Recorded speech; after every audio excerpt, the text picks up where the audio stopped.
5, 4, 5, 6, 7, 8, 9, 10. So yes, I have no idea whether people are going to show up to this. As a number at the top, there's 6 people have showed up to this. Hooray! Hello, people. Marvelous. Hello, people. People are already here. That's really quite nice. Hi, YouTube. Hello, Twitch. Hello, Internet. Welcome. This is a new thing that I'm trying. Just chatting to people I know about stuff they're doing that I think is interesting.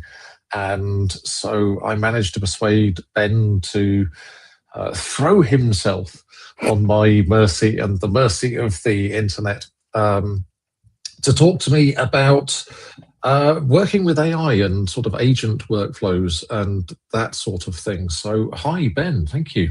Hi, Emmz. Thanks for having me. I didn't realize when we were talking about it the other day, because I know you've done a couple of live streams with Dylan and Richard and folks. I didn't realize I was going to be on the inaugural Rendlezvous. Is that how it's pronounced? Yes, Rendlezvous, Rendlezvous. I don't know. I think it might actually just be Rendell has a podcast. Fair enough. Might be the name of it. We'll see. We'll A/B test some stuff or something. Will pan out. So no, I remember like 6 months ago. I think 6-7 months ago when I was starting to use Claude Code, when I persuaded my employer to splash for a Claude Max subscription so that I could use Opus. Yeah. And I think I hit at sort of almost the perfect inflection point when LLMs actually ticked over to, oh my God, this thing can actually write functioning code. Actually getting pretty good. Yeah. But I had a couple of chats with you that I didn't decide to share with anyone who wanted to join it. And yeah, you introduced me to a few things at the time, CC Sessions and Serena and a few other sort of MCP servers. Hasn't the world changed so quickly? I don't use any of those anymore. Do you still? I know. No. This is, I mean, so I did my talk at NDC, how I tamed Claude. And when I submitted that, it was after I'd been using those things you introduced me to for about a month. And I mean, I was getting great results with them. They were doing everything I wanted. But then by the time the talk actually came around at the end of January, I was like, yeah, so this is, hi, Jerky, this is an entirely different talk than it was going to be. Right. And oh my goodness. It makes it really hard to submit at the moment. I was doing the KCDC submissions the other day. Yes. And I thought, you know what? People keep asking me like how I do coding. Let's offer a workshop on it. So I'm writing a workshop. I'm like, I don't know what tools people are going to be using in 6 months' time. How do you write a proposal when? So you just have to be generic, but then absolutely you do. So weird. So weird. I think you can probably at the moment get away with saying, I will show you how to do spec-driven development. That's basically. But whether in 6 months' time that's still going to be using OpenSpec, or whether something else will have come along, right? And you know, that's the thing. Like, there's so many different tools at the moment that do well. Like OpenSpec, I've played with it a little. I was looking at ZenFlow the other day. Obviously, there's the Ralph Loop generic. The Ralph Loop. There's Get Shit Done. 6 to 9 months. There's Get Shit Done.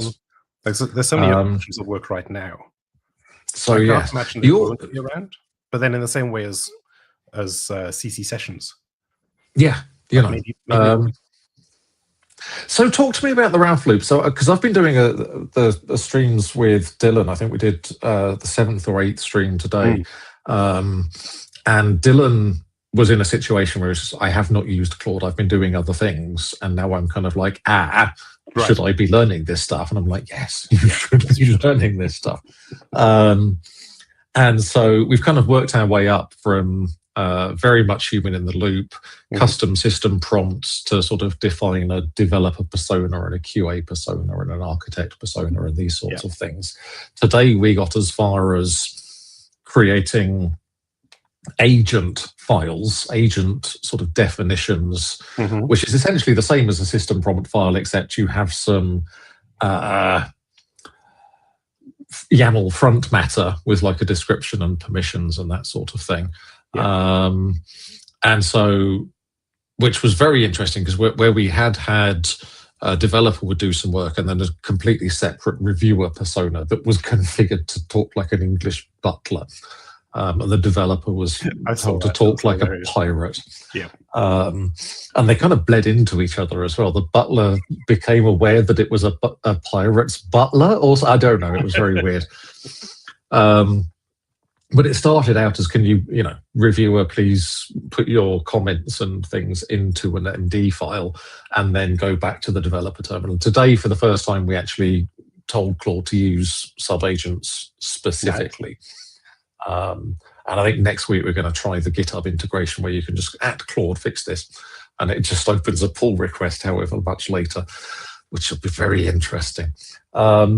But no, but you're still using Ralph loops, and I mean Ralph loops, I think, probably the biggest sea change in the last, certainly so far this year. When did Jeff drop the original Ralph loop? Originally, he was working on it like October, September last year, maybe even August.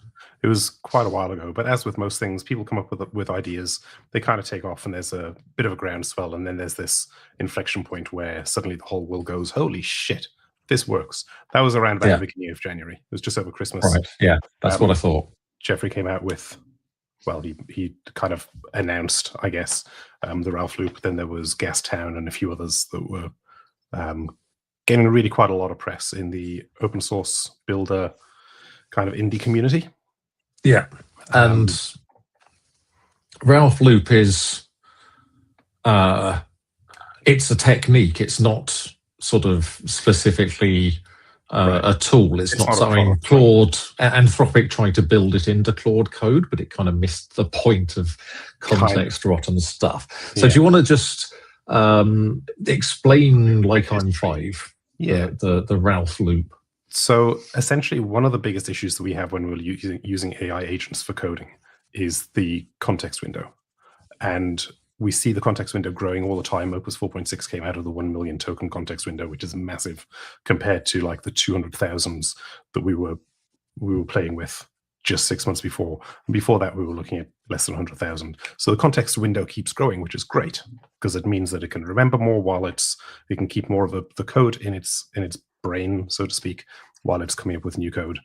But the downside is the bigger that the context window gets, or the more of it you use rather, the more tokens you're burning every time you make a request.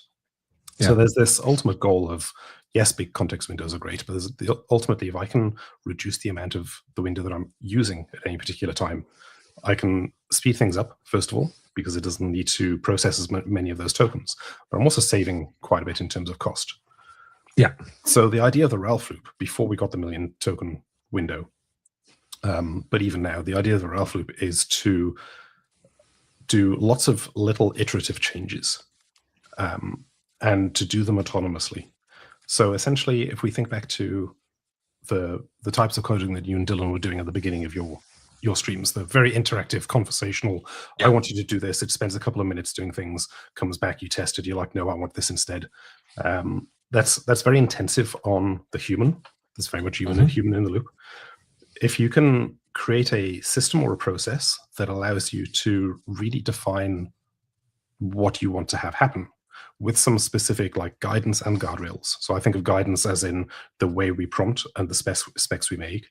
And then the guardrails are the test suites that we wrap around it, but also the processes for the actual development itself. If you define those really well, which can take a little bit more time, but there are frameworks for that, then you can send Claude code generally. That's what a lot of people are using for the Ralph loop. Any kind of LLM harness that does autonomous or does agentic coding that allows you to run from the command line and inject a prompt into it. So Claude code allows that.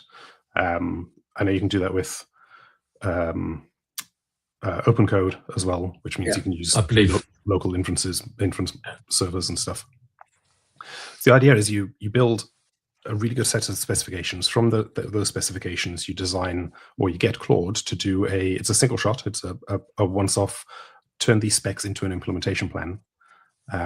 But you create that plan such that every point is very small, measurable, testable all of those kind of things. And then you've got this list of, I don't know, 50, 100, 200, whatever items that need to be ticked off on the implementation plan. And this is where the Ralph loop then comes in. So you start a Ralph loop, which it's basically a while true run Claude. That's fundamentally at the base level, that's all it is. While true, I remember Jeff said it's basically it's a bash while loop. Pretty much. So what you're saying is it's saying, Claude, I want you to start up your harness, your Claude code harness. I want you to look at a specific prompt that tells you what to do. And in that prompt, it's going to say, have a look at the implementation plan, find the first item that has not been done, complete only that item and no more than one item in this iteration. And in order to complete the iteration, you have to pass tests or you have to revert. And if you weren't able to complete it this time, you need to update the implementation plan to say what you tried and what failed. And then you exit. Yeah. And then it starts again. So every time you're starting it, you're rebuilding the context window from scratch, which means you don't get the benefit of some of the caching things that are working really well nowadays. But the benefit is the context windows or the context usage, the number of tokens you're sticking into the window is always very small. And the other advantage is there is, to a certain extent, some caching in there, in that the prompt for building never changes. It's always the same prompt. The only thing that changes is when it looks at the implementation plan and it pulls out the next item to build, which could be one that hasn't been looked at yet or one that was looked at in a previous loop but wasn't completed for some reason. So it's basically just keep looping. So you get one iteration per task, at least one iteration per task, and you keep going until all the tasks are done, and then the loop stops. Right. And I don't know why, but I've done this a number of times now. On average, I seem to be finding that most projects, fairly well-scoped projects, where I build like the version 1 MVP of something I want to release, take around about 60-ish iterations. Right. I don't know why it works out that way. Maybe it's because Claude always creates roughly 60 tasks from every set of specs or something. And each of those can run somewhere between 3 and 8 minutes, which means that I've actually had my 5-hour window timeout from a Ralph loop in the past. Yeah. And you're using, so you've got a Claude subscription. Yeah, I'm on. Are you on the $90 max? No, I'm on the top max, the $200. 20 times the sort of pro level. I was on the $100 5 times for a while, and I started getting, especially once I started using Ralph loops a lot more, I started getting close to that. Now I'm working on 3 projects at the same time, so it's just impossible for me to not hit that window within an hour or two. Yeah, and like early on, it was I get to 4-hour mark. I'm like, well, okay, I'll just go make a coffee and I'll, have lunch, or I'll clean the house, or I'll do some washing. Like it's a way to force me away from my desk. Yes, in a way. But then once I started getting to like 2 to 3 hours in, I'm running out of tokens. I'm like, I need to upgrade. Yeah. So yes, yeah. But it's been a game changer. I know you were on the Max plan as well. I was, and I will be back on it as soon as I can afford it. Or totally. Someone, I heard you on one of your previous streams saying that it is a game changer, and it absolutely is. Yeah, yes, it absolutely is. And I don't know if you saw the one we had earlier this week where Rich Campbell dropped in. Apparently every $200 a month subscription to Claude is costing Anthropic like 10 to 20 times that. Yeah, in their actual running costs. And he also mentioned that some people he knows, they don't just have one; they've got like 4 or 5. They're spending $1,000 a month on 5 plans. And I've read posts, I've seen YouTube videos where people have like a Claude Max and a GPT Codex Max and a Gemini Max. And they're just combining all 3 of them because like apparently GPT is very good at the specification and design side of things, and then Claude is better at coding. And this is a constant, the bars are always shifting on that one anyway. Well, I think OpenAI are actually, I believe they're trying to be better at that. Because a lot of what I've been reading about Codex is the thing that people like is you specify things and then you set it to go build in like a sandbox environment rather than on your machine. But the idea with Codex, as I understand it, is that once you set it going, it'll just keep going until it's done. whereas Claude is a lot more interactive. Even with the Ralph loop, sometimes you'll get to the point where at the end it's had some questions that it wasn't comfortable answering itself, whereas OpenAI want to be a lot more opinionated. So I think that's probably going to be in their strength to be better at specs. Whereas Claude's strength is certainly in the code generation. So you mentioned just before we came on live that you had a Ralph loop running, setting up a repo. Yes, kind of. Is that something you could? I can certainly share.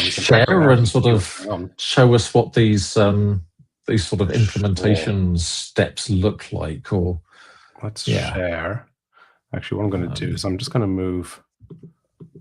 Everything's disappeared. I'm just going to move this screen with your pretty face on it over to this monitor, and I'll move this one over here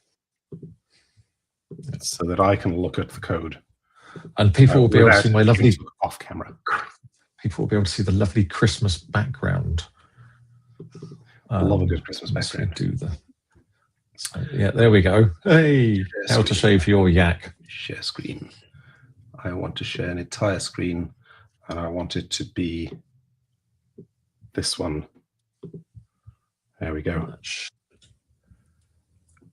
Add to stage. There we go. Excellent. Bigger. Woo! Cracky. So, knowing that I might want to show you some code, I basically created a new folder called Ralph, and I started out at the top here, and I said, have a look at this folder here, which is the most recent web app that I've built purely with the Ralph loop. So I figured it's probably got the latest versions of things. I said, set up a fresh Ralph loop for this environment. It's created all of this just in like, wow, I don't know, 20 minutes or so. Probably not even, because we're now at the point down here where it's been waiting to say, do I want to set up dev ports? Let's not do that just yet. So where to begin? So much stuff on the screen here. So we've got the specs directory, which is currently empty.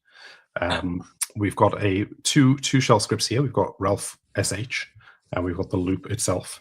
We've got Docker. So one of the things when Ralph is running in autonomous forever mode, it's running in, if we scroll to the bottom here, it is running, where's it actually calling it? Here we go. Dangerously skip permissions. Yes, YOLO mode. YOLO mode. So this is what allows it to carry on without asking you questions. And you know when sometimes Claude nowadays will give you, like, there's the user questions modal type or mode type thing where it gives you 3 options. Yes. And do not ask again for drop database commands. Correct. Yeah. So I think what happens there is that it'll just go with the first one. So usually the first option is the recommended option. So dangerously skip permissions will also automatically, if it has any questions, take the first response. Okay. Yeah. I'm outputting all the data into a JSON stream. I'm using Opus, and that's to start with. And then I'm also logging everything to log files. And I wonder whether maybe it's easier to have a look at some existing code. We can try that. So if you've got stuff that we can look at, then yes. Yeah, well, I was thinking either we could just build something today, but I mean the files here are all the same anyway. So the reason why I mentioned the dangerously skip permissions part is that because you're running this, like you say, potentially drop tables, there could be a situation where it needs to do something and maybe it runs out of disk space, and the best solution to the fact that it's run out of disk space is to delete all the files in your documents directory, so it's got more disk space to carry on going. So there's all sorts of things where like hallucination-y kind of things could go on, and what Claude Code does is not necessarily in your best interests. So that's why I run the build loop. I run that in a Docker container. So I've got over here a Docker container for the web app that we're building. And then we've got a separate one for Ralph. So I've got 2 containers running side by side. And one of the important things that I keep forgetting to do whenever I create these is to create another user, because Claude will not run in dangerously skip permissions mode as a root user, which is probably a very sensible default to have. That sounds like a very, very sensible default. Sounds very sensible. So you drop to a Ralph user, and then inside there, we then run loop. So you run Ralph in the host. it starts up the dev. We can have a look at it here. So we can run plan mode, build mode, stop mode, not really stop mode. So yeah, running in plan mode, it's basically taking the specifications and creating an implementation plan. And here's an empty implementation plan. We currently don't have any specs. For some reason, because I told it to clone Venlab's website, it's also created a Next.js application here. But interestingly, I don't know how far. There you go. So it's actually writing the files. It didn't use npx create new and Next.js. Like it didn't use the scaffolding tool that comes with npx. Yeah. It created every one of these files manually. So interesting. Who knows how well that's going to run? Yes, if at all. Yeah, if at all. Yeah, let's open a new one of these, and we will. Let's just open recent Venlabs. Let's load one that should technically work, which will make our lives easier. So we have in here. So we've got specifications. Generally, the specifications that work well with a Ralph loop go fairly detailed. We try and stay away from implementation detail. Sometimes it creeps in. But one of the main things that you have is, coming down to the bottom here, acceptance criteria. So specifications without acceptance criteria mean that Claude has no way during the implementation phase or while it's planning the implementation plan, it has no idea how to work out whether or not a task is done. Yeah. So the fact that we've got like the button component renders primary and secondary variants with spring hover effects means that Claude during the build process now can actually create a test that will test that this is true. Yeah. And therefore it won't be able to get beyond that task. So looking at what the implementation plan here might look like. At this point, it doesn't get very human friendly. We can open it in slightly more friendly mode here. But it goes through and says, like, install these files, update the Docker web for Playwright Chromium. None of these things are things that I specified, but it knows that in order to be able to run Playwright so that we can do UI testing automated, we need to do all these kind of things. Create button component with primary and second variants. Look at that, just happened to pick out the same thing. Yes. CSS module starting with hover state and focus visible outline, 8 unit tests passing. So it obviously built unit tests. That's the other thing, is the implementation plan gets updated during the build loop. Obviously, it has to come in and take it off. because it's ticking it, but also putting in the note that tells you how it knows it was okay to tick it. Yeah. So it becomes almost like a story. But then at the same time, I mentioned that I do logs. So in here, we've got a YAML JSON line. This is each iteration that comes through. So you can see here, we've got the type assistant. We've got, I'm going to try not to leak any information here. Who knows what's going to happen? But yeah, each of these is, I believe, one. We're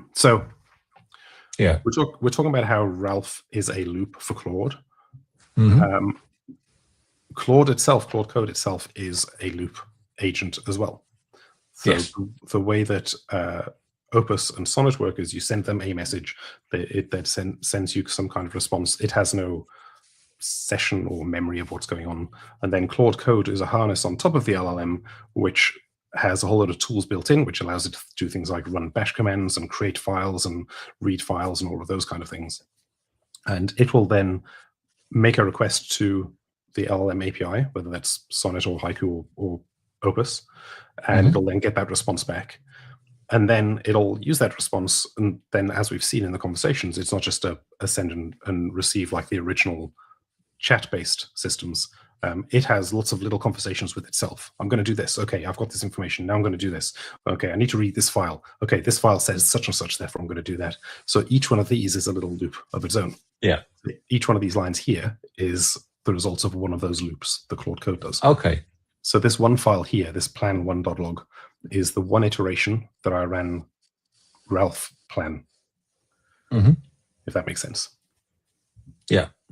And then I ran build, and we can see here I ran build at 2 different times, which is why we've got duplicates in here. So I ran build for one loop, and these are all the conversations in that one loop.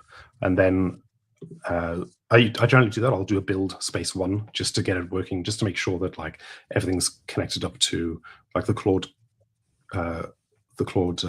API key is in. Because of course this loop is running inside a Docker container, so you haven't logged into Claude inside there. So you need to inject your key into the Docker container. So I generally do a build 1 just to make sure everything's working. And if that's working, then I'll run it again. And in this case, I would have run a build without any parameters, like just keep going till it's finished. And we can see that it took 24 iterations of the Ralph loop to complete the application. But within each of those, now the reason why I get this in there is not just so I've got visibility that things are working, which can be useful sometimes. But while it's building, you can use Claude to look at these files because they're in a directory on the host as well as in the container. And you can get Claude code in the host to inspect the files and tell you what's going on. So it can see if there's anything weird going. So we could even, at the moment, if we start Claude up here, I could say study all the logs. Because the logs are, this is one thing that slightly annoys me, but it is actually probably a good thing, is that anything that's in the git ignore is not auto-completed. So I've got to type in logs. That's interesting. Yes. Study, tell me what happened during the build. And it'll go off. Yeah. And it'll analyze all of these things. Now, did I do it for this one? I had. Oh, so it just said, there's lots of logs. I'm going to spin up agents. Oh, yes. Yeah, I love the fact that it's running multiple agents. Quite a lot. So we've got 4 at the moment. Extract first content snippets. Well, I kind of feel like that's implied that I want you to be able to do this. Do I want you to be able to change that directory, and then for each of these files, I want you to echo this thing and grep things. Yeah, do it for all of them. That's fine. Yeah. I did have, I don't know whether it's in this one, I had a Ralph report option in one of my versions of this, which basically went through. I'll tell you where it was. While this is running, I just heard another ding in the background. Why would I not want to allow access to the directory that I'm currently in? Okay, fine. It might be one of those things that the sub-agent doesn't have the permission yet. Yeah. Yeah, you can tell that. You can count those things, sure. One thing I wish is, like, every time I say yes to all of these, we're getting an addition in this settings local JSON saying, here's all the things that I allow you to do. I wish there was a global version of this. Yes. And also, I know it's a bad thing. I know why it asks you per domain, but I wish I could just say, you can search anything. It's bad because that's the way injection attacks happen. But did you see the meme? I think it was in our speaker chat where there was the keyboard with the 3 buttons, which was allow once, allow always, and reject. Oh, yes. Keyboards. I need one of those keyboards.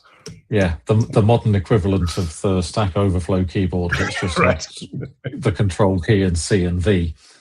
And that was it. This is slightly too. So here's where we could also, actually I can't at the moment.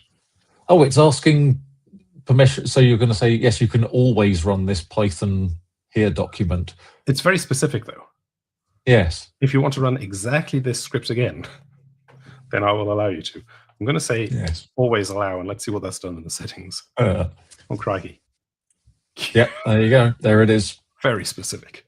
That very specific Python script is now always allowed, like with the hard-coded build numbers inside it. Yeah. This is actually getting annoying now. Come on, Claude. You can do better than this. Yeah. This is where the sub-agents... So when we were on the stream earlier on, and the front matter for the agent files, it is very important to tell them that they can do web fetch and they can do web search and they can do these things. Yeah. So that you don't just get Claude repeatedly coming back to you and going, is that all right if this one does this? What about that one? Can that do it? And you just, shut up. Yes. All right, this one here. I just feel like there's a faster option than clicking yes all the time. So Anthropic had a hackathon recently that I took part in. Mm-hmm. So for this one, I created don't turn me into a liar. Oh, it's Ralph's status. It is. It was an X. So if I do Ralph status, it's going to go through. And of course, I used Claude to build this. I did very little of it myself. Synthesizes report. So essentially what we're doing for status is it's a nice long embedded little function in here. Yeah. That starts by, where does it start? Gather status. Yeah. So we go through and we read all of the files. What's going on here? So yeah, we'll break down by each of the specs. We go through and we read the completed tasks and the in progress tasks. So we're finding this information. Basically, what I'm doing is I'm extracting all the information that's available to me in the logs that we had over here. Yeah. And I think I'm also sending in the specs, and then I can wrap that all up, and then I send that to Claude, to Opus, and I say, give me a summary. But what I do is I tell it to respond to me with a JSON response. Anyway, won't look at the code. Yeah. I get it to return to me with a JSON response, which I can then use to fill in a template. So it gives me this. Right. Which, if I then copy and open in something that actually likes Markdown, that is in Markdown already, then we get this. So and because I can run this at any time, this is another good thing about having those logs coming out. I can run this anytime, even while it's going, and I can see how many tasks are remaining, what percentage of the way what are the percentage of the way it's through. It'll look at the most recent stuff that's been built, like the last 5 completed tasks, so you can see roughly where you're at. And then here's the fun part. It'll tell you about each of the loops, how long the duration was. You can see that the total build of this project for the hackathon, I had Claude building for 10 hours, and that's autonomous build time that I wasn't involved. An average of 3 minutes per task. So you can get all sorts of interesting information out of the logs. That's, how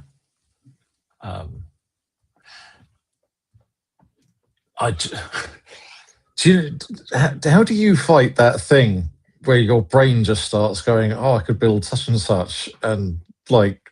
Hang on. Is there a way used to be impossible? Tell me your ways. Tell me your ways. I have no idea how to fight it. I've got so many things. I've been talking to other people about this, people who I'm absolutely hoping to get to come and do one of these streams. Hi, Lucky Girl Bodywork. Or indeed, yes. So that 1, 2, 3, 4, 5, 6, 7, 8, 9.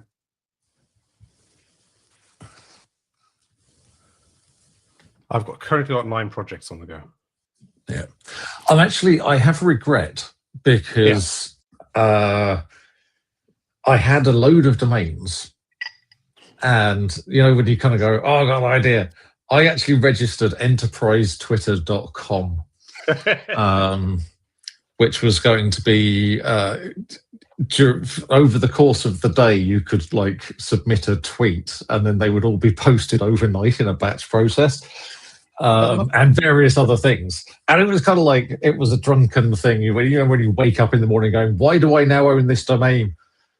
Does anyone remember why I registered enterprisetwitter.com?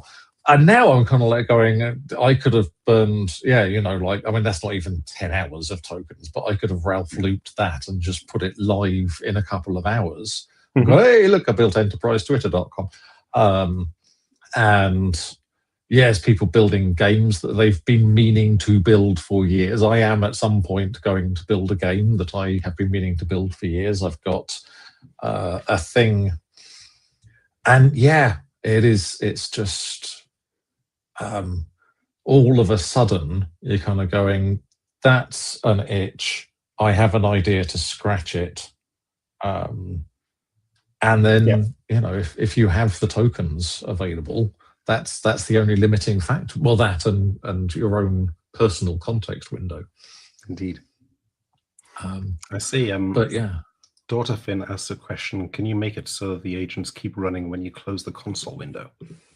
Yes. I can bring these up on screen. I don't know what it would be interesting to know why. What problem you're trying to solve there? Technically not, because Claude has to run inside, like the process is running inside another process. Yes.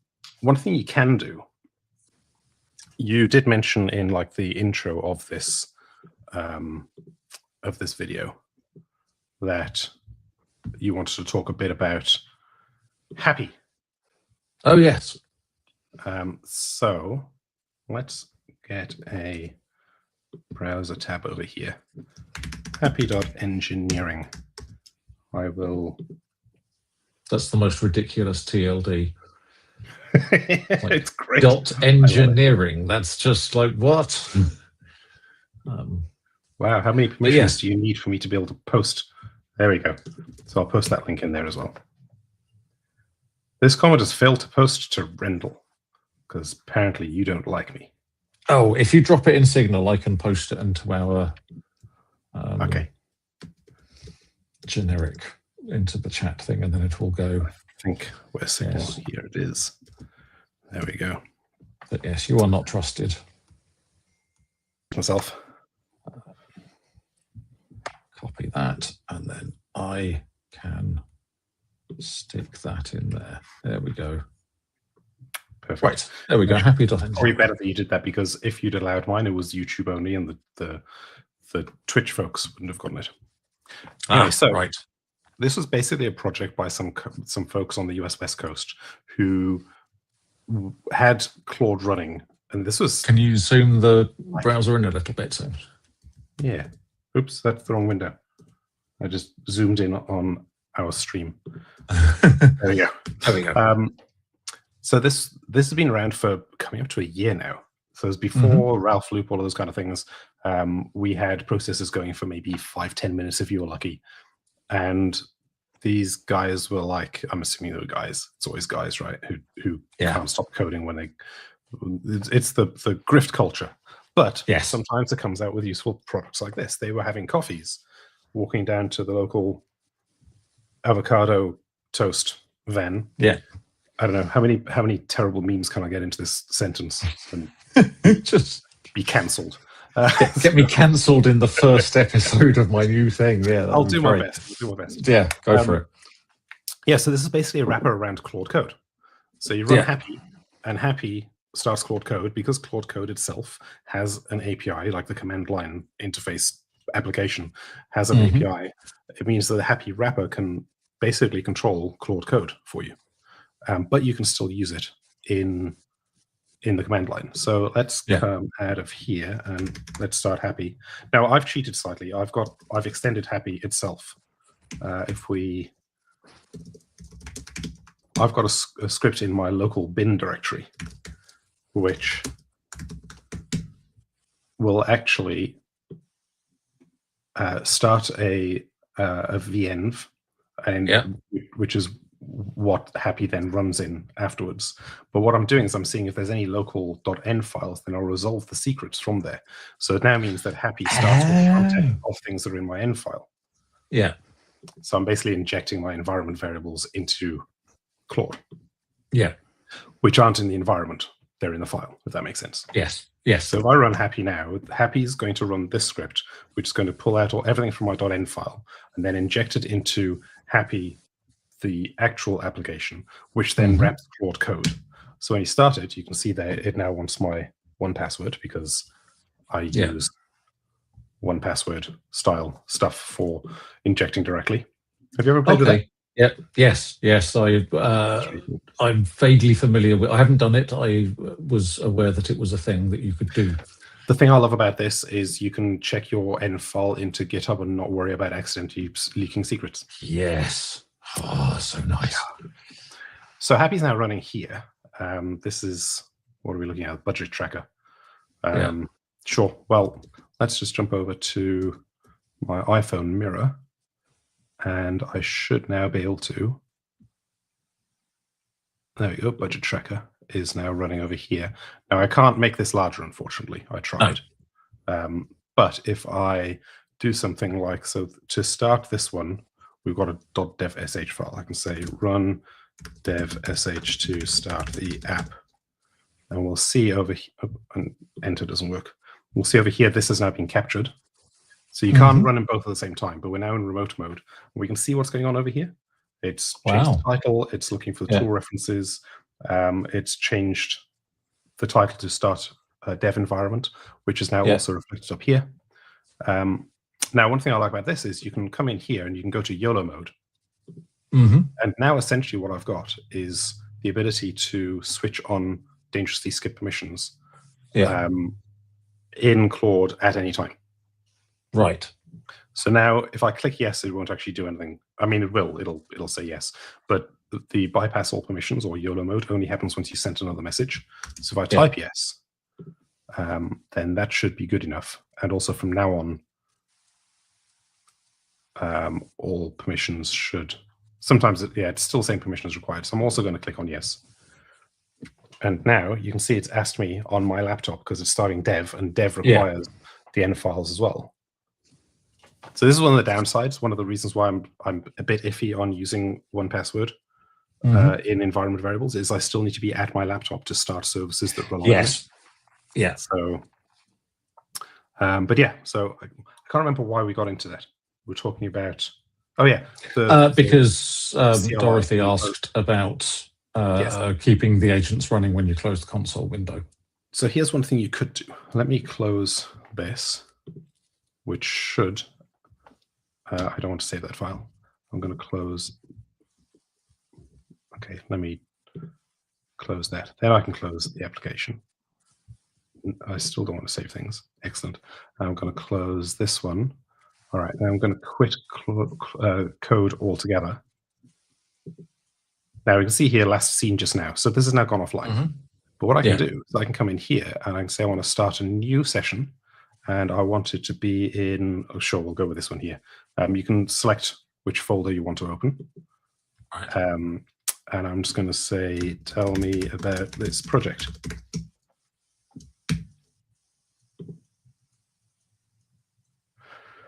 It's now online. Right. But so it's just started a Claude somewhere. Like headless somewhere on your machine, there is a Claude process running. Now, if this was Windows, because we were trying this on our gaming rig the other day, if this was Windows, it would actually launch a terminal. You'd see it appear on the screen. But on Mac, I have no idea where it is. So long story short, activity monitor. If you wanted to do this, you could launch it from hello, happy. I keep typing hello in the command line. I'm like, command not found. Happy, the other 5-letter word. You could run happy and then start it. It's a bit of a long, convoluted way around getting it done, but you could do it that way. Yeah. Also, now I've been able to show off happy. Yes, which looks really cool.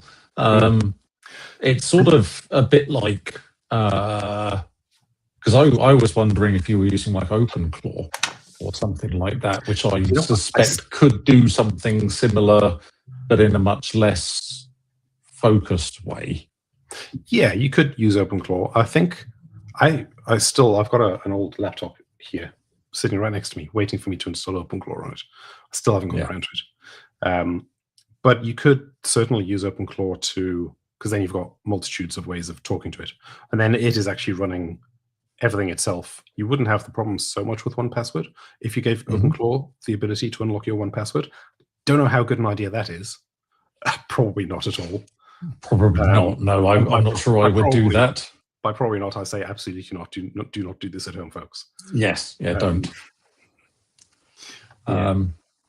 And the other thing, and I'm actually going to be looking at this with Dylan on Tuesday or Wednesday next week, is with Claude specifically. I know that you can do this. This is something I've been waiting to try. You can add your Anthropic API key as a secret in your GitHub repository or your GitHub organization. And then you can create an issue and at Claude. Oh, and you have to sort of go into Claude code and do /install-github-app. And it runs a command and it sets Claude up as an action in your GitHub repository that runs whenever an issue is added or opened, or when at Claude is mentioned in an issue. And then it just magically does it. It goes off and it creates the dev environment and everything. And then, you can set that to do multiple things at the same time. It's all running on somebody else's hardware. It's running, I assume, a combination of GitHub CI/CD servers, and obviously the Claude model itself is running on Anthropic servers. And it opens a pull request at the end when it's done. And you can go through a review process, give it feedback, and then that's, sleep away in your home bedroom office thing. So, yes. The downside to that is you're using your API key, which is much more expensive. Yes. One thing I've been playing with is the Claude code on mobile. Have you played with that in their app? I haven't had a chance to do that yet, no. That is pretty cool. I was just looking at, for some reason, it's not responding. So I might have to retract my previous suggestion that this is a way of spawning an invisible command terminal somewhere, because it doesn't actually seem to be responding. So maybe that's because there were no more. I've had it work in the past, and maybe it's because I killed all of the previous sessions. Right. If there's at least one running, you should be able to start. Oh, right, because you actually did the control Q quit. Yeah. Thing, yes, with CMDQ. But if I come in here and I open Claude, we have code. Oh wow! So code is pretty cool. You can create you can create multiple environments. So I've got an environment for each thing that I'm building. Yeah. You can then choose your GitHub repository of where you want to put it. Now, one thing I would love to see in here is a connection between Claude Code and GitHub, so I can create a new repository here. Can't do that at the moment. You have to create one first. You can also choose which branch you're on once you've selected that repository. But then you start typing in here like you would Claude Code on the desktop, and it will build it. This is, I suppose, in some ways, a bit like how Codex works. So it'll build it in its own environment, and it'll commit it to GitHub. So in the past, I wonder which project it was. True Colors. So this one here, I just had an idea while I was out and about, and it's going to pull up the whole previous context. So I started coding in here. I went to GitHub in the browser because annoyingly at the time, I don't know if they fixed it since, the GitHub app for iPhone doesn't allow you to create a repository either. So I had to go into github.com on the phone and create a new repository that way. Yeah. And then I went to Netlify on the phone and I set up the automated CI/CD deployment thing. So this app here, True Colors Netlify.app, I basically wanted to find a way of showing the voting system based on different ways of counting or displaying data. Right. So traditionally, it's actually pulling data from an API live at the moment. Traditionally, we see maps that look like this. In the UK, you see maps that look like this. Yeah. And you look at that and you think, oh, there's a lot of conservative going on here. No wonder they got in. But if you switch it to dot density, you realize there's actually a lot more labor. Yeah. You can also switch it to a cartogram view and maybe do pie charts or party circles. And now you can see different ways of representing the data in ways that are more reflective of the actual voter because of like population density. Yeah. All of this was coded purely on my mobile phone and deployed via GitHub to Netlify. The code for this application has never hit my laptop. Wow. Yeah. That is insane. Right. That is absolutely crazy. And that was you had to create the GitHub repo through the GitHub website in mobile Safari. Set up the Netlify to deploy from GitHub, also in mobile Safari. And then just point Claude Code on your phone at the GitHub repo, which it's got permission to because you've given it permission to your GitHub repos. And because all this is running on the cloud, all this conversation that I'm having, I'm going through, and every now and then it'll finish, and I'm like, okay, well, I'll go and have a look at the website. I'll have a conversation with it. You can't run Ralph loops or anything in here. It's very much the conversational style of coding. Yeah. But I can close this app. I can just turn my phone off, and it's still building in the background. So to me, one of the biggest issues that I'm trying to face at the moment is having agents being able to deploy. Because you've got, like, Netlify have got a command line, a CLI app. Yeah. Railway have a CLI app. Vercel have a CLI app. I'm sure Azure and AWS and all of those have CLI apps. So technically, it's possible to do this as long as you've got you can't do it so easily within Claude Code on the phone, because I don't trust Claude Code on the phone to have my API keys. Yeah, absolutely. Once we solve the authorization issues, and we also solve the orchestration, like allowing AI to orchestrate the full setting up of the full CI/CD pipeline. And there are companies out there working on that at the moment, but we're not quite there. But once we're at that point, we can release an app, like a single company who does the full end-to-end could release an app, and then anybody can then not only write their own code, like we have a whole lot of vibe coders at the moment. And I don't mean that derogatively, but by vibe coders, I generally I use that as a way of defining people who want to build software but are not coders. So we have this distinction at the moment between coders and builders. Yes. The builders who were coders are going to be the ones who are really heavily into the specifications. They understand software development methodologies and like design principles and all of those kind of things. Those are going to be the kind of builders who are good at building with agentic support enterprise level applications. But you're also going to get people like, I don't know, Michael, who's a receptionist at the local real estate company who needs a tool. And he just goes in and starts typing on Claude Code or whatever on the phone, and it builds and deploys an application end to end. So that's what I love about this. Is for me, True Colors was a bit of a like, I don't really care about this project. It's fun, and I wanted to see how far I could go just by myself. If anybody can build this, the only issue I had was deployment. Yeah, and yeah, to a certain, I mean, if Netlify had a place where had a source control system built in, then you could have done all of this in one place. And then if they had their own coding harness, well, you say that. Of course they do. So yeah. Can't remember exactly where I saw it. Maybe it's once you're in. Here we go. Here's True Colors. So in here, I can start talking directly, and it'll use Claude Agent or Codex. So you could technically start a new project. Let's see if I can actually do that. Let's go to projects, add new project, start from a template. Sure, let's just start Astro. I'm going to put that into my personal.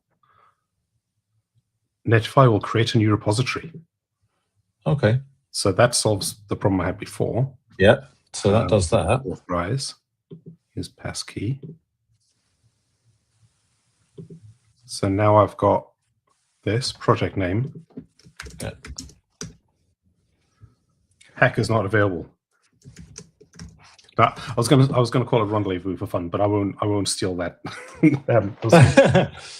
There we go. This one's probably available. Okay, deploy. So that's essentially just creating an empty Astro, like doing a new Astro or whatever the way you create these things is these days.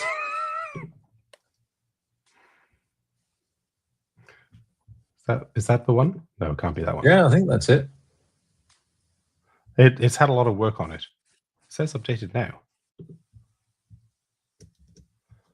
So we've got this template information. It just forked it or something.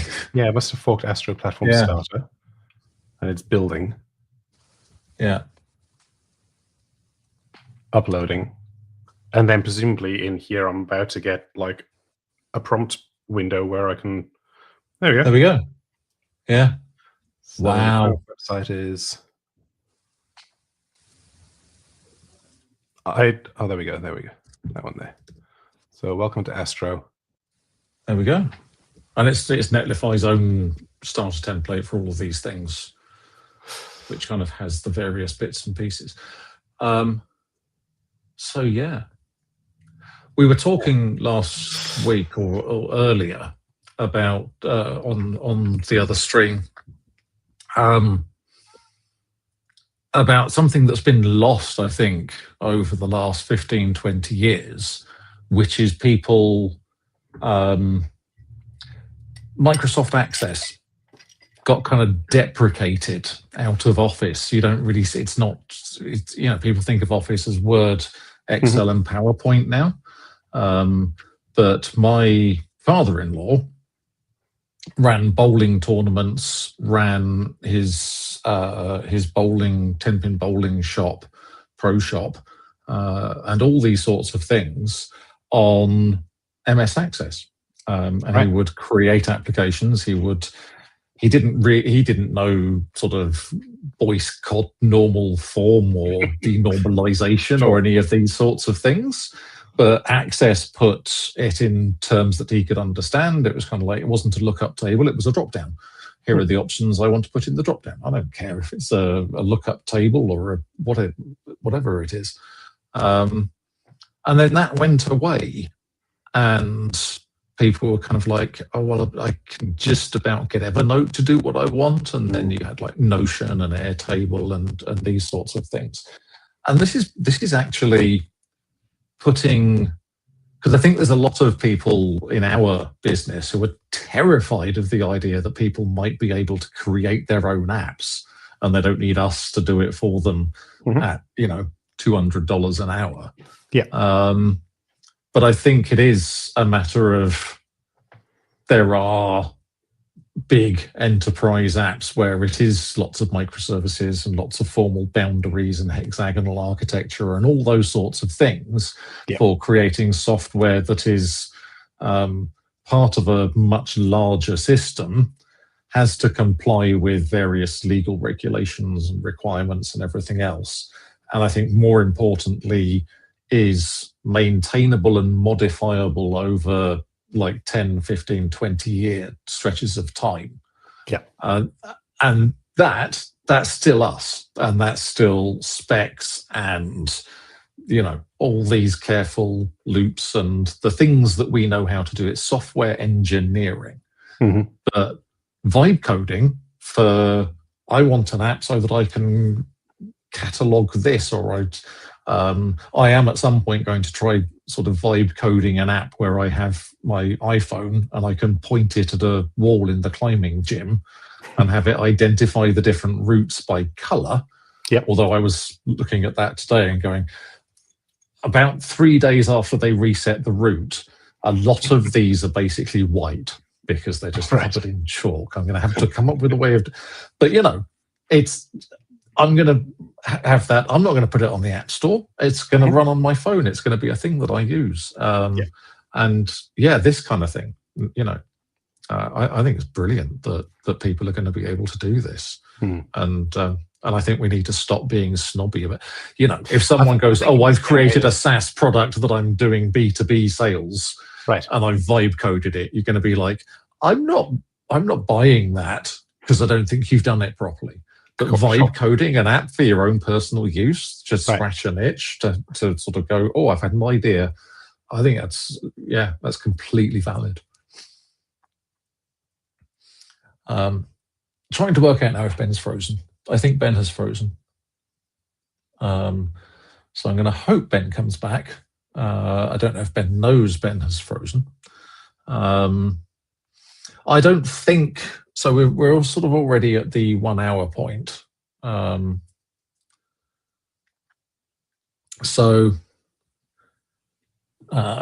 we've kind of. I'm back. There you go. You're back. Hello. I have no idea what just happened. No, something skipped out somewhere there. So yes, Jerky asked earlier on if we could like maybe hack something together, and I don't really think there's enough time. I'm honestly 3 hours of streaming, I'm starting to get kind of But maybe we can schedule another one and we could build Sure. something. We can come up with an idea offline and then just jump on a stream and build I think something. it'd probably be good to come having done a little bit of prep, just so we're not spinning wheels too much. Yes. But I think building something within an hour or two with a bit of prep beforehand would be totally doable. Completely doable. In fact, what I would like, is there a way that people can get in touch with you out of band, outside of the chat at the moment? Yes, so you can comment on the YouTube video. I am at rendle.dev on Blue Sky. I know some of you follow me on there. You can also, I am rendle.dev, as in DOTDEV, on LinkedIn. And I'm currently in, yes, I'll accept your request as long as you're not a recruiter or an outsourcing. We can scale your business using AI. It's like I can scale my business using AI. Look who you're talking to. I think but yes, is to send you a message with their ideas. Yeah, that'd be great. And then we'll triage and pick one. Yeah, so don't do it in the chat, because I don't know what happens with the chat, but do please leave a comment on the video on YouTube. If you have ideas, we can pick something. One thing I'm really keen to dig in on is the specs that the implementation plan with the task list is created from, because I'm guessing the specs are not entirely handwritten. You're using Claude to help you write the specs, or am I way off base there? No, I'm definitely using Claude to write the specs. Yeah. Yes. There's a spec outline, like a sample template spec file that describes what the specs should look like. Once there are specs in the system, it can use those as guidance. But from a blank slate, it needs to know roughly what, because I've tried in the past just saying, okay, let's have a chat, and then I'll say, turn this into specs. And as we all know, when we give any LLM sufficient information, like turn this into specs, it's like starting a Claude and saying, write me an app. It's going to do it terribly. Or it'll do a very good job, but not what you need or what you expected. So yeah, it needs to have those things like the success criteria that we talked about. It's good if it comes in a standard kind of format, so that it understands what each of the blocks is about. So we can go into that when we're actually looking at what gets generated. But I use Claude conversationally to generate the specs. Then I use from the host as a single shot, turn this into an implementation plan, and then I use it within the Docker container in a loop to build. Yeah. Because I know the thing, there's still a little bit of the Wild West. There's still a bit of the sort of the frontier Oregon Trail. People dying of no, never mind. But yes, there's people are still sort of going, oh, I've invented Ralph loops, I've invented this, I've made my own. I've worked out that essentially all agent harnesses do is 4 things. And so I've created pi.dev, which is your own, it's sort of a very hackable agent harness. And so part of what I really am hoping to do with these streams, with just me talking to as many different people as possible. And if anybody out there would like to jump on a stream with me and talk about something you're doing that you think is interesting, please do get in touch. I would love that. But yeah, I think we're still at the point where there are different ways of doing things, and I think I'm interested to see the different ways that different people are doing things, and I think there's a lot of value to be shared there in the sort of in the ways where before Bill Gates came along and invented closed source, people would write software and just leave it on the side in the computer room, and other people would come in and tweak it a bit and iterate on it, and the sort of the cathedral versus the bazaar approach. And I think that's what's happening now with agentic development, is people are kind of like, Jeff's going, oh, Ralph loop, and then someone else is going, well, I can do that. And there's so much inventiveness, and also people creating the software to do this stuff. It's never been easier to build, So yes, let us know what you think would be a fun idea for us to try and build in a couple of hours on a stream, and we'll come and we'll start from scratch, and we'll see what we can come up with and how hands off we can be. Yep. But yes, so Niak mentioned in the comments, yes. I'm creating apps to automate processes for my business. These are apps that wouldn't exist without this tech. Yes. And I think that's exactly what it is. It's the people have been trying to work out what is the AI thing. I don't think we're calling it a bubble anymore. But what certainly not what for is coding. The equivalent? No. But what is the equivalent in the past? And some people have said the printing press, some people have said it's like the internet, like it's not going away. It's going to, people are going to lose jobs, but there'll be new jobs created. There's been all, and I think more and more people are coming to settle on the printing press being the ideal analogy, in that the printing press didn't remove people's voice from publishing, it actually accentuated it. Yeah. People are now able to write the software. We were talking before about the hypothetical receptionist or the real estate agent. I've been, so I recently finally got to the US on a green card, like about 7 months ago or so. So I finally managed to start my own business over here. And trying to keep up with all of my receipts and stuff while I'm traveling, so I can make sure that I've got everything logged. I know what my, roughly how much I need to put aside for tax at the end of the year, all of those kind of things. I was starting to keep it in a spreadsheet. And then I used Cowork, which I love. Cowork is another one of the tabs in Claude Desktop, which is basically a UI version of Claude Code, which was created in 10 days by the people at Anthropic, because they realized people were using Claude Code for things like sort the images in my images directory. They're like, okay, so people are using this on non-code stuff. So I used Cowork then at that point, so I would just paste a receipt into Cowork, and it would put it into the right directory on my hard drive. It would update the Excel spreadsheet, all of those kind of things. And then I was at a point, well, I can't do that from my phone. I can only do that on the desktop, because Claude Cowork is per device. It doesn't share across devices, whereas Claude Code conversationally does, and Claude Chat does. Claude Cowork doesn't. So I'm like, well, if only there was a tool out there like Expensify that didn't cost me however many dollars per month, because, you know, it's just me. I'm like, how about I just write one? So I basically took the whole context of the Cowork conversation that I had, pasted into Claude Code, and I said, build me my own version of Expensify. And it doesn't need to be multi-tenanted. It doesn't need to have high security and high availability and all of those kind of things. It can run on my laptop, or it can run on a server at home, and I access it via a VPN. Like, there are different ways that I can secure it. But I don't need it to be a fully fledged enterprise-grade application now. But also, I'm not taking away anybody's job, because people, like, Expensify is still a very valid product.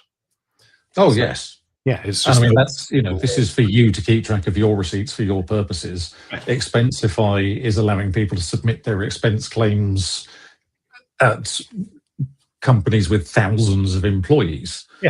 That software's not going anywhere, and their profits are not going anywhere just because you're not buying a sort of single user sub to their app.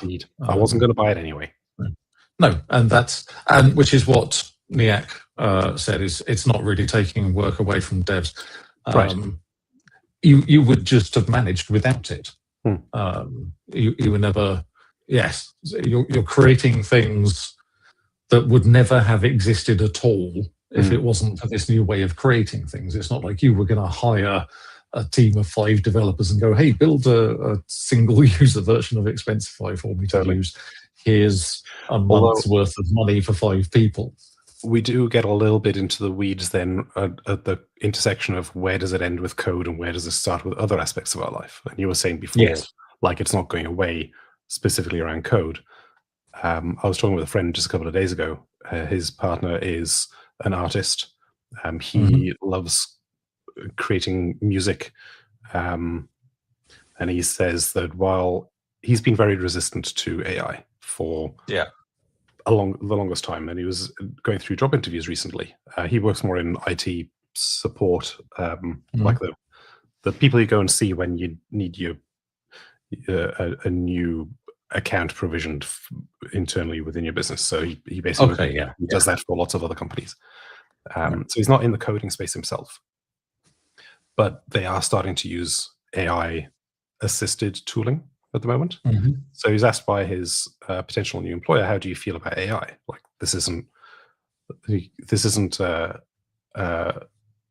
your answer is not going to impact whether or not we pick you or not. Like, we're just wondering where you are with that.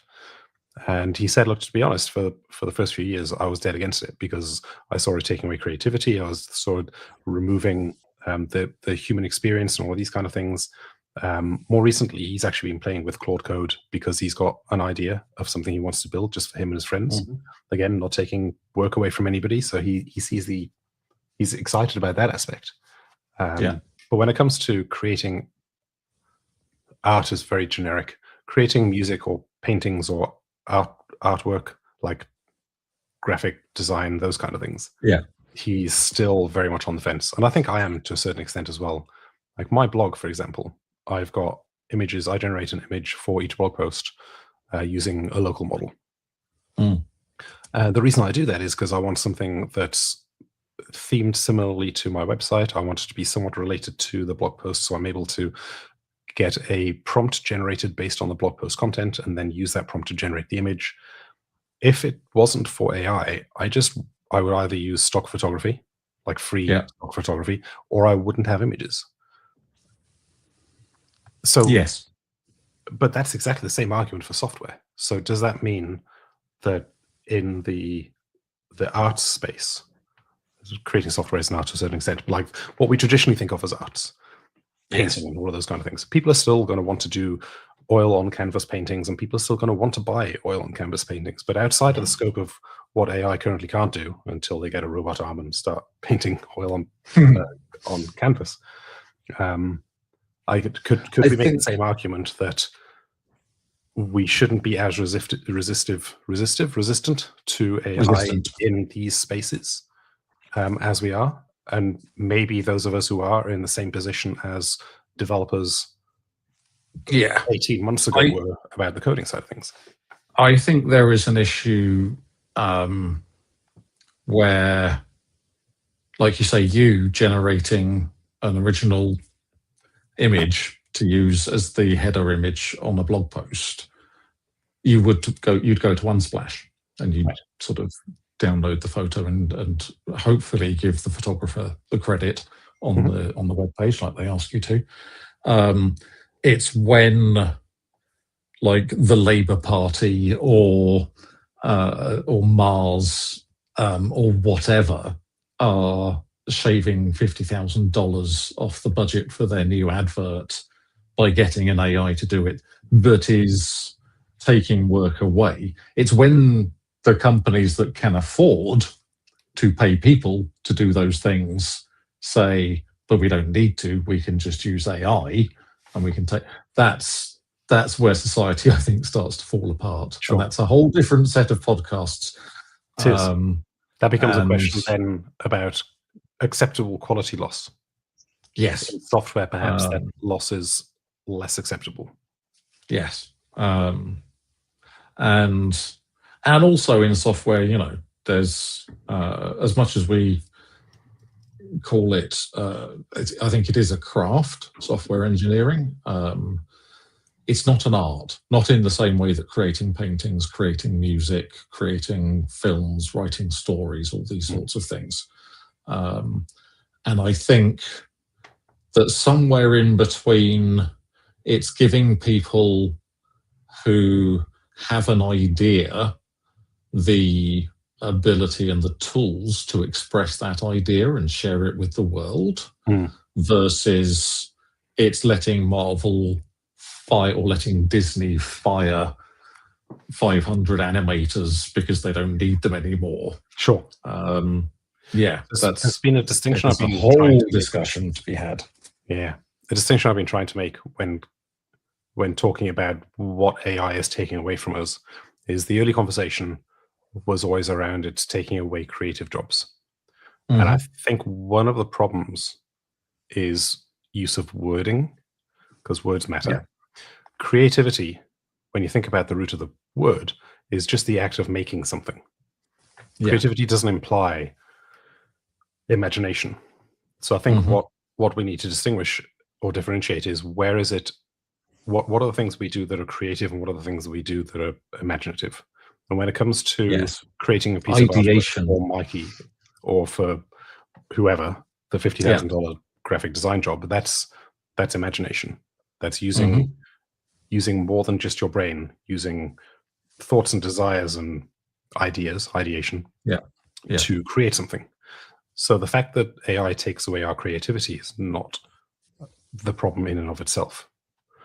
It's about finding the imaginative parts, and that's the parts that humans still do. And in many ways, software is the same thing.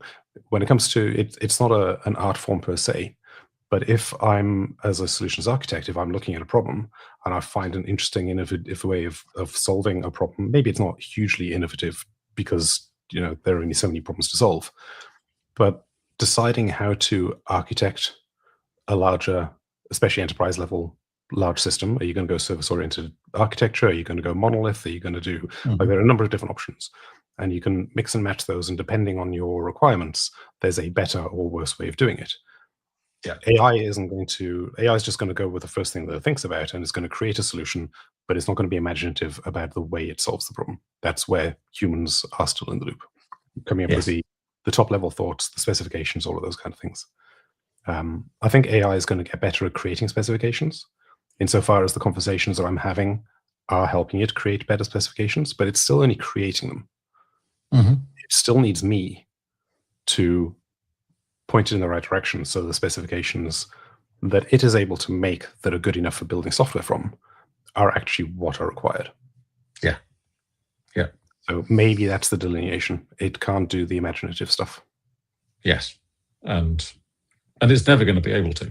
That's abstract thought, and it's not doing abstract thought. It's not sitting there. It's not sitting there randomly thinking while you're you ask it to do something, it does it. It's not sitting there when you're not asking it to do anything, just daydreaming to itself and going, oh, hang on, what if I did? While you were away, I was thinking to myself. Yes. Totally. One last thing, just before we call it a day for today, there was a question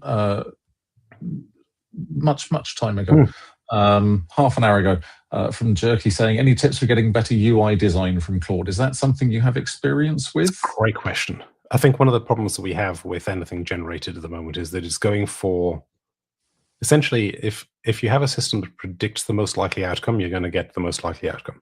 So the most likely outcome at the moment is a React or Next.js based app that has rounded corners, gentle drop shadows, a logo top left, and Tailwind defaults. And when you look at any new, like the little pill-shaped thing at the top of every web page saying brand new or open beta or whatever else, like they all look the same. So I think one of the things that I've been doing when it comes to, and I'm certainly not a graphic designer or a front-end designer or anything like that. I'm a full-stack developer, but about as imaginative, should use my own words, about as imaginative when it comes to UI design as most full-stack developers. Maybe that's probably a fair thing to say. Yeah. But I can tell, and it's a great question, I can tell that that sites are starting to look the same. And for me, that's a problem because I like individuality. Yes. So when it comes to that, what I'm doing when I'm creating applications or creating user interfaces is I'm actually asking Claude to go off and do research on the latest uses of CSS3. Like, I'll be very specific about, find the people who are talking about these things, find what they're writing, and then find the way that it's being used in ways that it shouldn't normally be used. That's not usually expected. Right. Yes. So, in fact, I did that for, let's share my screen again. I did that for the VenApps website. So let's go share screen. entire screen. This one here.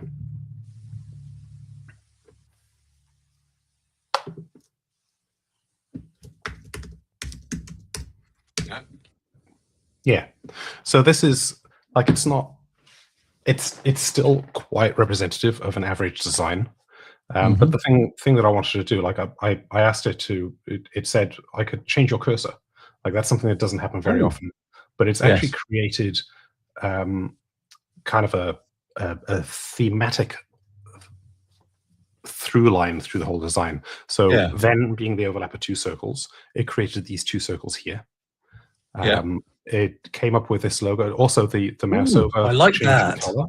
So all of these things, and if you notice the buttons as I move the mouse, they're actually following slightly. Yes. And then over here we've got the standard kind of swipe in, which is a little bit boring. But then it's not purple. It's not purple. I did say use teal because that's my favorite color. But on mouse over, we've got the little like follow around kind of thing. I told it that I wanted an animated SVG background that had moving dots in a grid square where each of the dots moved at random speeds and directions, but lassoed to their original point. You have to be very specific when you design these things. So you see dots are moving around. I can see them. And then if they get close enough to each other, you'll see the little sparks as well. I don't know if they're coming through. I haven't noticed those, but zooming in doesn't help. Looking for ones that are getting close to each other.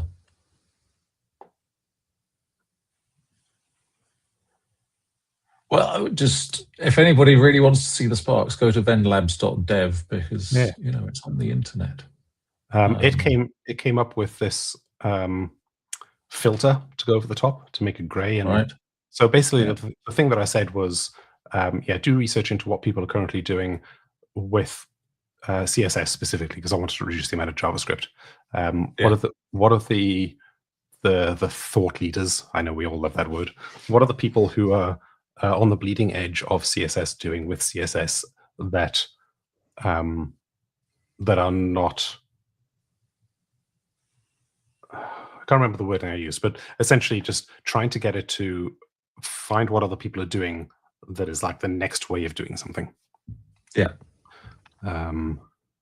Any other examples? The circles in the background. It definitely it definitely doesn't look like every other AI generated site. It's got its own. It's got hints of AI generation. Like when I refresh the BAM syntax, like that's fairly idiomatic of a current AI generated website. But it's got personality. Yeah, I like it. And it's also where people can get in touch with you to take advantage of your services. Indeed. I didn't even realize I was doing self-promotion there. I apologize. So, yes. No, I wasn't accusing you of cynically. I was. But yes, let's just hide the thing. So, there you go. I think that's pretty cool. Again, this is a new thing for me that I'm sort of trying to do. Please do reach out to me. I'm going to start putting my contact details into the show description so that people can find me. But yes, if there are sort of big questions, I could go off and find people in my enormous network who could come on and talk about specific things. And at some point as well, I'm going to try getting on a stream and just having a go with pencil.dev, which I kind of briefly looked at with Dylan. I saw you mentioning that the other day, and I jumped on to have a look at it. That looks pretty cool. Yes. Yeah. And I quite like the idea of doing streams where I'm just kind of like, I've not used this. Let's see how quick it is to get up and running with it and what it can do and kick the tires and all that sort of stuff. Sounds like fun. I'm lonely, and this makes me feel like I have friends. That's not true. It's such a liar. It's such a liar. But no, this has been great. This has gone pretty much how I hoped it would. So thank you very much for jumping on this first one. We'll definitely send us some ideas. If nobody sends us ideas, we'll just come up with something. We'll do another one. Claude to make one. Oh, yes. Ask Claude. Claude, be a Give matter me of an idea. Yes. But no, we'll jump on and we'll build. Try and build something with Claude in under 2 hours, from like ideation through specs and the Ralph loop. And yeah, and I have some other people queuing up to jump on a stream with me and talk about other things, other ways of working, all sorts of stuff. So, and yes, Monday I'm going to jump on and just answer questions and just chat in that way that I see people doing. But yes, thank you very much, Ben Dechrai. How do you pronounce that? Dechrai. Yeah, Dechrai, because you're just Ben. As far just as Ben. Yes, I actually have to qualify my son's name with. I'm not going to tell people what, because he'd be mortified. But he gets a prefix. So yes, that's how I differentiate him on my phone and stuff. But no, it's been brilliant. Thank you. Thanks everyone for hanging out in the chat and chatting with us and stuff. Some great questions. More of these coming next week. I'll be back with Dylan on Tuesday, do a thing on Monday. It's just stuff.